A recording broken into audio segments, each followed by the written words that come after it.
Em C Sharp, o array ele é uma estrutura que permite armazenar uma coleção de elementos do mesmo tipo, ou seja, uma lista de dados. E se você quiser saber mais sobre isso, fica comigo até o final desse vídeo. Mas antes, não esquece de se inscrever no canal, deixa o seu like se você curtir esse vídeo e também me segue lá no Instagram, no @aguiardev. E bora pro vídeo de hoje. E um exemplo que eu gosto de dar para explicar esse tipo de dado, que no começo pode ser um pouco estranho, mas assim, é uma lista de valores, pensa assim.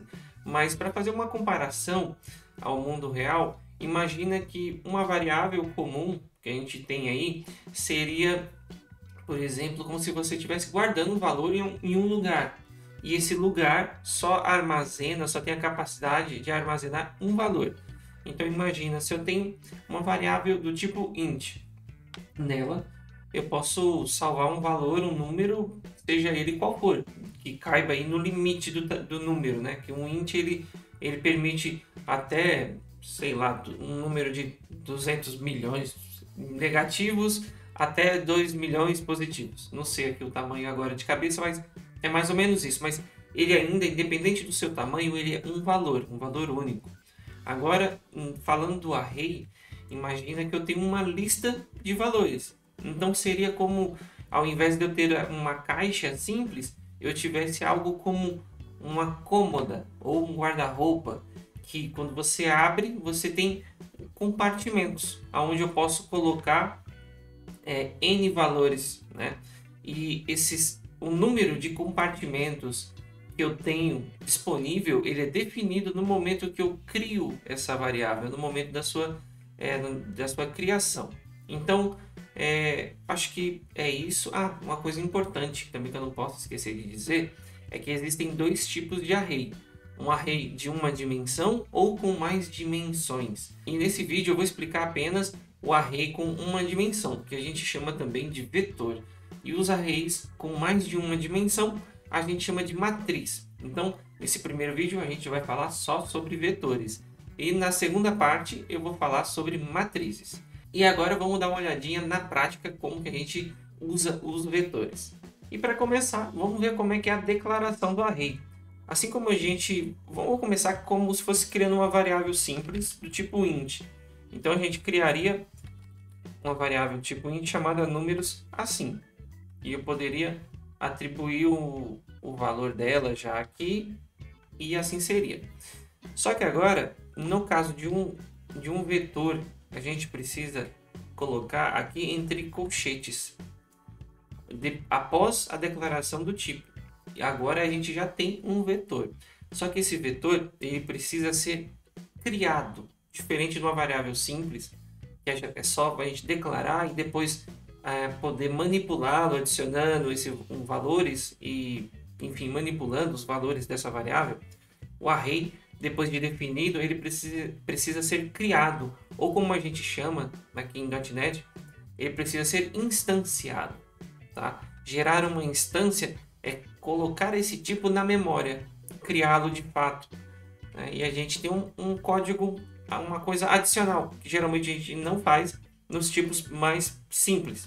Seria atribuir a instância. Como é que isso é feito? O sinal de igual a gente coloca aqui, e aí a gente coloca new, que isso que significa que vai ser uma nova instância desse tipo.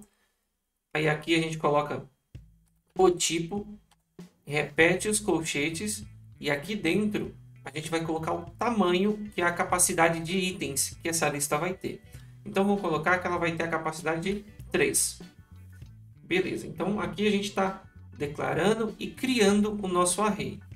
Se você tentar criar um array sem fazer isso, sem instanciar, sem criar o array, ele vai dar erro. Então, agora vamos atribuir valores. Como que a gente acessa? A gente tem uma lista de valores, então como que a gente acessa cada item? Né? Então a gente tem 3 posições para colocar valores nessa lista. A gente acessa também usando os colchetes e o nome da variável. Então a gente vai colocar aqui números entre os colchetes, só que aí aqui tem uma coisa que pega muito quando a gente está começando na programação, que a gente geralmente o que a gente vai pensar aqui, se a gente tem 3 posições, eu vou colocar aqui a primeira posição, o número 1. Só que quando a gente está falando de array, a gente não trabalha com o número da posição, não é dessa forma. A gente trabalha com o conceito de índice. E o índice, ele começa em 0. Então, pensa que a primeira posição, se eu tenho 3 posições, a primeira vai ser 0. A segunda vai ser 1. E a terceira vai ser 2. Então, entende que como o índice começa com -1, uma posição a menos em relação à quantidade, então vai ser sempre -1. Então, se eu tenho um índice de 10 posições, a posição 5, o que eu quero, o valor do quinto elemento, ele vai ser o índice 4. Entendeu a lógica? Vai ser sempre -1. Quando a gente está falando do índice, é sempre -1. Então, show de bola. Vamos atribuir aqui, eu estou definindo que é o primeiro, aliás, vamos colocar aqui que é o primeiro índice é o 0. E aí vou colocar aqui o valor 45. E aí é só repetir e aumentar o valor. Aumentar o índice, né? Então eu estou na posição 1, 2 e 3, que é o índice 0, 1 e 2. Vamos colocar aqui outros valores. E aí agora vamos imprimir esses valores aqui no nosso console.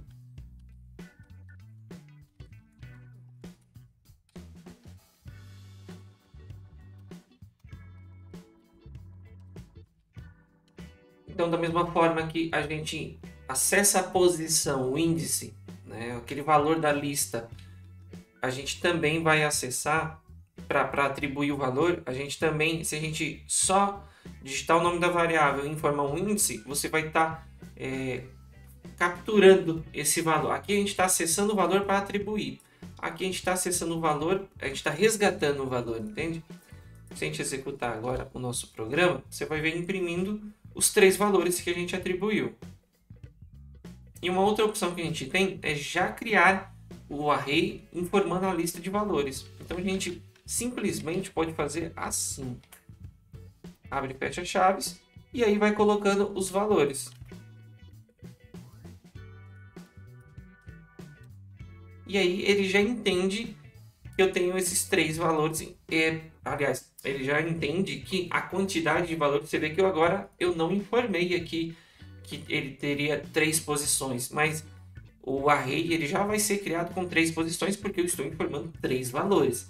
Se fosse mais valores, automaticamente ele já entende que são mais posições. E se a gente executar o nosso programa, claro que eu mudei os números agora, mas vão ser 3 valores que vai aparecer aqui no nosso console.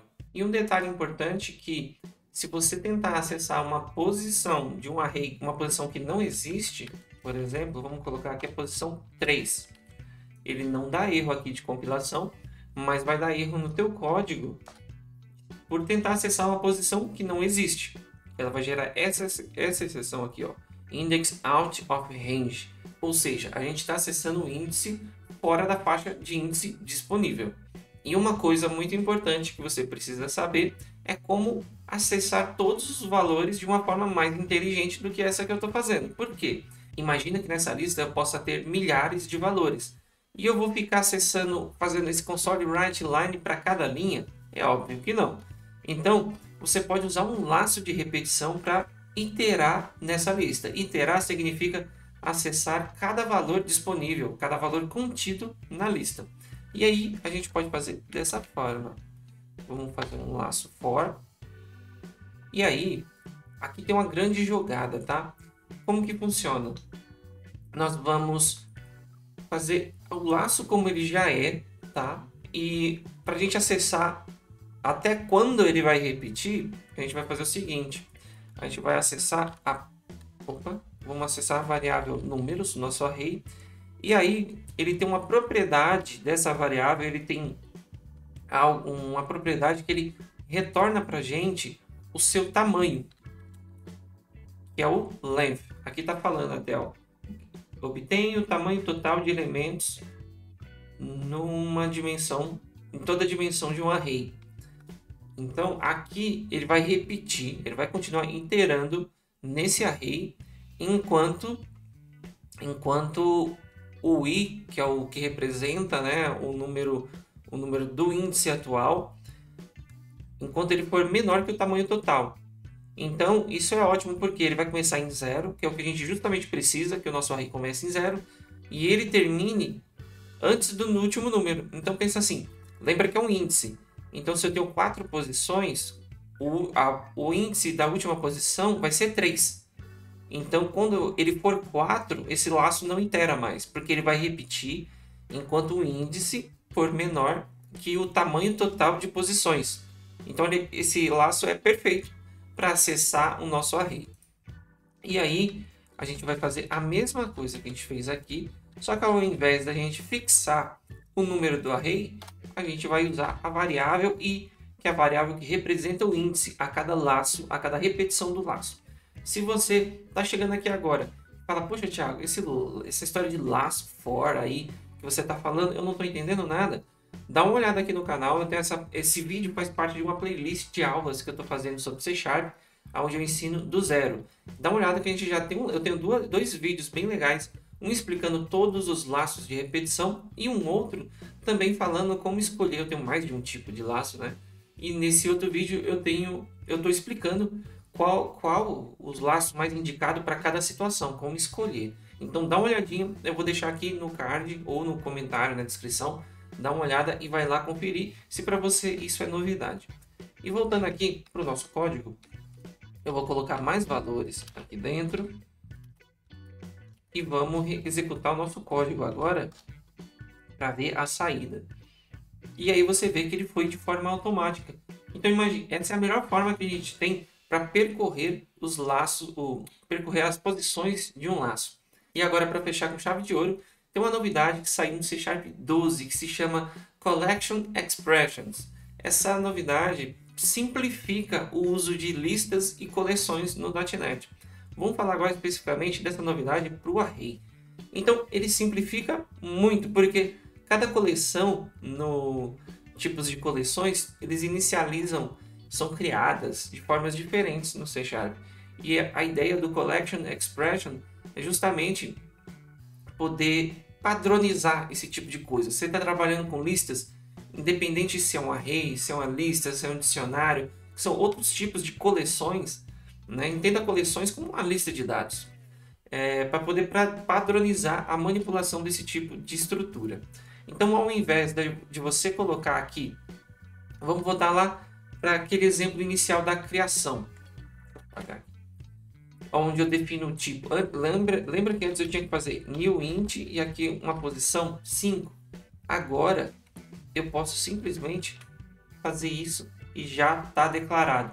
É muito mais simples, é bem mais simples. Então, só que lembra que isso só está disponível a partir do C Sharp da linguagem, né? Da versão do C Sharp 12, tá? Não é em qualquer versão de .NET que você vai usar isso, mas é algo bem legal e interessante de você saber, porque, enfim, simplifica demais o trabalho. E assim você já está informando, você já está inicializando o array, que ele vai começar com um valor 5. Então, se eu quisesse aqui colocar outros valores, por exemplo, já está definido. Então, vou executar aqui de novo e você vai ver a lista de valores aparecendo na sua tela. Enfim, muito mais simples, né? O array é a estrutura de dados mais clássica da programação. E se você está começando a aprender aí, dando seus primeiros passos na programação, é importantíssimo que você entenda e domine essa estrutura. E aí, você já conhecia o array, o vetor? E a gente vai continuar falando sobre arrays num próximo vídeo, não necessariamente o próximo após esse. Mas, dependendo de quando você está vendo esse vídeo, dá uma olhada no canal, talvez já tenha saído a parte 2. Mas, lembrando que a gente vai falar sobre matrizes, que também é um conceito sobre arrays. E aí, você já conhecia, já sabia alguma coisa sobre array, vetor, matrizes? Enfim, deixa aí nos comentários que eu quero saber. E também dá uma olhadinha no meu link de afiliado que eu vou deixar aqui na descrição, onde eu estou divulgando o livro O Programador Pragmático, que é um livro que eu estou lendo nesse momento, que eu estou achando muito legal e eu acho que também vai te ajudar muito na sua carreira como programador. E esse foi o vídeo de hoje, eu espero que você tenha gostado e até a próxima. Tchau!